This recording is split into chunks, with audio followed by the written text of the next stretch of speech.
అందరికీ నమస్తే అండి. వీళ్ళ డ్రామాలు చూడండి. దొరికేసిన తర్వాత ఇప్పుడు ఏమని మాట్లాడుతున్నారంటే, జగన్మోహన్ రెడ్డి వీడియోలంట సగం సగం కట్ చేసి విష ప్రచారం చేస్తున్నారంట. అసలు జగన్మోహన్ రెడ్డి భోగాపురం ఎయిర్‌పోర్ట్‌కి వ్యతిరేకంగా ఎక్కడ ఎలాంటి సభలో పెట్టలేదండి. ఎప్పుడు వ్యతిరేకంగా మాట్లాడలేదని మాట్లాడుకుంటున్నారు. ఒకసారి సజ్జల రామకృష్ణారెడ్డి ఏం మాట్లాడుతున్నాడో వినిపిస్తా. వినిపించిన తర్వాత గతంలో జగన్మోహన్ రెడ్డి ఏం మాట్లాడాడో మరొకసారి వినిపిస్తా. ఒకసారి వినండి. జాతీయ నగరం హ్మ్. స్టోరీ చేసుకున్నా కూడా పోని విష ప్రచారం చేస్తున్నారు. హ్మ్. ముగ్గురి మాటల్లో కూడా దొర్లింది ఒక్కటే ఏంటంటే ఎర్ర బస్సు కూడా రాదని ఎగతాళి చేసిన దగ్గరికి ఎయిర్ బస్ తెచ్చారు. అసలు జగన్మోహన్ రెడ్డి గారు ఎప్పుడు అలాంటి మాట అన్నారా, అనేది ఏ సందర్భంలో అన్నారు అనేది ఒక్కసారి ముందు నేను ఒక వీడియో ద్వారా ప్రజలకు చూపిద్దామని చేస్తుంటాను. ఎన్ని ఎకరాల భూమి ఉంది తల్లి నీకు? మాకు 2 ఎకరాలు ఉంది సార్. 2 ఎకరాల భూమి ఉంది నీకు. పరిస్థితి ఏమిటి తల్లి ఇప్పుడు? మేమిద్దరు ఆడపిల్లలు, ఒక తమ్ముడు. 2 ఆడపిల్లలు, ఒక తమ్ముడు. కానీ మేము చదువుకోవడానికి కూడా ఎర్ర బస్సు లేని ఈ ఊర్లో ఎయిర్పోర్ట్ ఎందుకు సార్? చదువుకుంటా ఉన్నాము. మా గ్రామానికి ఎర్ర బస్సు కూడా రాదు. ఎర్ర బస్సు కూడా రాని ఈ గ్రామానికి ఎయిర్పోర్ట్ ఎందుకు సార్ అని అడుగుతా ఉంది నర్సయ్యమ్మ. అప్పట్లో వేల ఎకరాలు భూమి కావాలా, ఇక్కడ ఒక అంతర్జాతీయ ఎయిర్పోర్ట్ అంటే ఒక అంతర్జాతీయ నగరం, అమరావతికి లక్షల ఎకరాలు ఉన్నప్పుడు ఎయిర్పోర్ట్ 15,000 ఎకరాలు అసలు మ్యాటర్ అది కాదు. జగన్మోహన్ రెడ్డి కాన్సెప్ట్ ఏంటి? విశాఖపట్నంలో ఎయిర్పోర్ట్ ఉండగా కొత్తగా భోగాపురాన్ని ఎందుకు నిర్మించాలి? భోగాపురంలో ఎయిర్పోర్ట్ ఎందుకు నిర్మించాలి? ఎందుకు అంటే దాని కారణం కూడా జగన్మోహన్ రెడ్డి చెప్పుకొచ్చాడు. నేమైనా మాటలు కాదు, నీకు వీడియో వినిపిస్తా. ఆ భోగాపురం చుట్టుపక్కల ప్రాంతాల్లో తెలుగుదేశం పార్టీకి సంబంధించిన అయ్యన్న పాత్రుడు గారు కావచ్చు, లేదంటే గంటా శ్రీనివాస్ గారు కావచ్చు, లేదంటే అవంతి శ్రీనివాస్ అప్పుడు టీడీపీలో ఉండేవాడు. ఆయనకి సంబంధించిన భూములు కాబట్టి ఇక్కడ ఉన్నాయి. వాళ్ళ ముగ్గురు చంద్రబాబు నాయుడు గారి బినామీలు. ఇక్కడ ఎయిర్పోర్ట్ పెడితే ఆ భూముల విలువ పెరుగుద్ది, తద్వారా చంద్రబాబు నాయుడు గారు లాభపడతారో అని మాట్లాడుకొచ్చాడు. మెయిన్ కాన్సెప్ట్ అది. మీరు అసలు విషయాన్ని పక్కన పెట్టేస్తున్నారు. భూములు సేకరించేస్తున్నారండి, 15,000 ఎకరాలండి, 10,000 ఎకరాలు అని చెప్పేసి అప్పాపాయ కౌరులు చెప్తున్నారు. కానీ ఆ రోజు అక్కడ సభల్లో జగన్మోహన్ రెడ్డి మాట్లాడిన మాటలో ఒకసారి నేను వినిపిస్తాను, వినండి. ఎందుకు ఊరికే ఎక్కడికి పోవు, గూగుల్ అలా కొడితే ఇలా వస్తాయి వీడియో లేవా ఏంటి? మీ జగన్మోహన్ రెడ్డి గారు మాట్లాడిన ఆనిముత్యాలు 1, 2 కాదు, ఇలాంటివి చాలా ఉన్నాయి మన దగ్గర. ఒకసారి విని తరించండి, మీకు అర్థమవుతుందిగా. ఇదిగో చిన్న వీడియో వినిపిస్తాం, తర్వాత ఇంకో వీడియో వినిపిస్తా, విను. తీసుకుంటే మేము ఏమైపోవాలి అసలు? మాకు ఎయిర్పోర్ట్ వద్దు, మాకు ఎయిర్పోర్ట్ వద్దు అంతే. మేము ఎయిర్పోర్ట్ వచ్చి ప్రాణాలనే ఇస్తాం కానీ మా భూములు మాత్రం ఇవ్వం. రైట్. ప్రాణాలైనా ఇస్తాము కానీ భూములు మాత్రం ఇవ్వము. గట్టిగా నిలబడదాం. నరసాయమ్మకు తోడుగా అండగా మనం అందరం కూడా గట్టిగా నిలబడతాం, గట్టిగా నిలుస్తాం. ఒక మంచి అన్నల తోడుగా ఉంటానని కూడా గట్టిగా చెప్తా ఉన్నా. అవసరమైతే కోర్టుకు పోదాం. కోర్టులో దీన్ని ఆపేదానికి సర్వ విధాలా ఏమేం చేయాలో అన్ని చేస్తాం. మరి ఇది ఎవరు మాట్లాడింది? ఈ వీడియో మాట్లాడింది ఎవరు? జగన్మోహన్ రెడ్డి కాదా? ఈ వీడియోలో ఉన్న వ్యక్తి జగన్మోహన్ రెడ్డినా? జగన్మోహన్ రెడ్డి కాదా? కొంచెం చెప్పండి. ఆయనకి మాకు సంబంధం లేదు. ఆయన జగన్మోహన్ రెడ్డి కాదు, ఆయన జగన్మోహన్ రెడ్డి డూపు. ఆయన ఎప్పుడో వెళ్ళిపోయాడు. ఈయన అసలైన జగన్మోహన్ రెడ్డి అని చెప్తారు మరి పొద్దుట. ఆయననా మాట్లాడింది? ఆయన అసహ్యం ఎవరైతే ఉన్నారో ఆవిడ చాలా చక్కగా మాకు ఎయిర్పోర్ట్ వద్దు, మాకు ఎయిర్పోర్ట్ వద్దు అంటే జగన్మోహన్ రెడ్డి గారు ఏమన్నారు? కోర్టులో కేసులు వేసి అయినా సరే నేను ఆపేస్తానమ్మా, నర్సయ్యమ్మకి అండగా మేము నిలబడతాం అన్నాడు. అన్నాడా లేడా?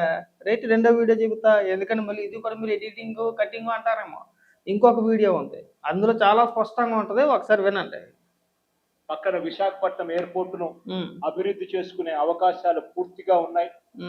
అభివృద్ధి చేసుకుని విశాఖపట్నం ఎయిర్పోర్టు పక్కన చెన్నై ఎయిర్పోర్ట్ కన్నా ఇంకా పెద్దదిగా కూడా చేసే పరిస్థితి ఉంది. బాంబే, ముంబై ఎయిర్పోర్ట్ కన్నా కూడా ఇంకా పెద్దదిగా చేసే అవకాశాలు, పరిస్థితులు అన్ని కూడా పక్కనే ఉన్న విశాఖపట్నం ఎయిర్పోర్ట్ కు ఉన్నాయి. మన విశాఖపట్నం ఎయిర్పోర్ట్ ను వదిలేయమని చెప్పి ఏ ఒక్కరు కూడా మనకు చెప్పలేదు. పక్కన నేవీ కూడా అన్ని రకాలుగా మనకు సహకరిస్తూ తోడుగా ఉంటుందని చెప్పి వాళ్ళు చెప్తా ఉన్నప్పుడు, ఎవరికీ అభ్యంతరం లేనప్పుడు చంద్రబాబు నాయుడు గారు ఈ మాదిరిగా ఎయిర్పోర్ట్ షిఫ్ట్ చేసి, ఈ మాదిరిగా ఇష్టం లేకపోయినా కూడా భూములను సేకరించి చెనిక్కాయలకు, బెల్లాలకు ఈ మాదిరిగా పేదవాడి భూములు లాక్కునే కార్యక్రమం చేయడం చంద్రబాబు నాయుడు గారికి మంచిది కాదని చెప్పి మరొకసారి గట్టిగా హెచ్చరిస్తూ, మరొకసారి మళ్ళీ మీ అందరికీ కూడా చెప్తా ఉన్నాం, గట్టిగా పోరాడుదాం, గట్టిగా నిలబడదాం.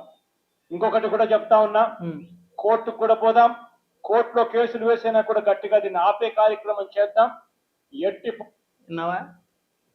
జగన్మోహన్ రెడ్డి మాట్లాడిన మాటలే. ఇంకా మీకు వీడియోలు వినిపించాలంటే అలాంటి వీడియోలు ఇంకా చాలా ఉన్నాయి. ఒకటి కాదు, రెండు కాదు, పదుల సంఖ్యలో మీటింగులు పెట్టారు. 2014 నుంచి 2015 సారీ, ఎప్పుడైతే భోగాపురంలో మేము ఎయిర్పోర్ట్ నిర్మిస్తాం అని ఎప్పుడైతే చంద్రబాబు నాయుడు గారు అప్పుడు ప్రకటించారో ఆ రోజు డే 1 నుంచి 2019 ఎన్నికల వరకు ప్రతిరోజు, ముఖ్యంగా ఉత్తరాంధ్ర ప్రాంతంలో అక్కడ ఎప్పుడు పర్యటించినా సరే అక్కడ పెద్ద పెద్ద మీటింగులు పెట్టి పెద్ద పెద్ద సభలు పెట్టి ప్రతి దాంట్లోనూ కూడా భోగాపురం ఎయిర్పోర్ట్ని ఉద్దేశించి అసలు ఇక్కడ ఎయిర్పోర్ట్ నిర్మాణానికి మేము పూర్తిగా వ్యతిరేకం, ఎయిర్పోర్ట్ నిర్మాణం జరగడానికి మేము ఒప్పుకోము, నేను అధికారంలోకి వస్తే కనుక భూములన్నీ తిరిగి ఇచ్చేస్తాను, ఎయిర్పోర్ట్ నిర్మాణాన్ని నేను ఆపేస్తాను అన్నాడు.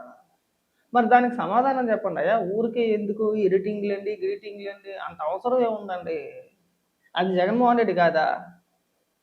ఇప్పుడు మీరు ఏదైనా పోరాటాలు చేయాలనుకుంటే ఏమని మాట్లాడాలి? మీకు ఏదైనా చేతనైతే ఒకవేళ అందులో ఏదైనా అవినీతి జరిగితే ఇదిగో పలానా అవినీతి చేసేది, దీనికి సమాధానం చెప్పండి అని చెప్పేసి అని అడగాలి. అక్కడ రైతులందరితో ఏమని మాట్లాడుతున్నారు మీరు?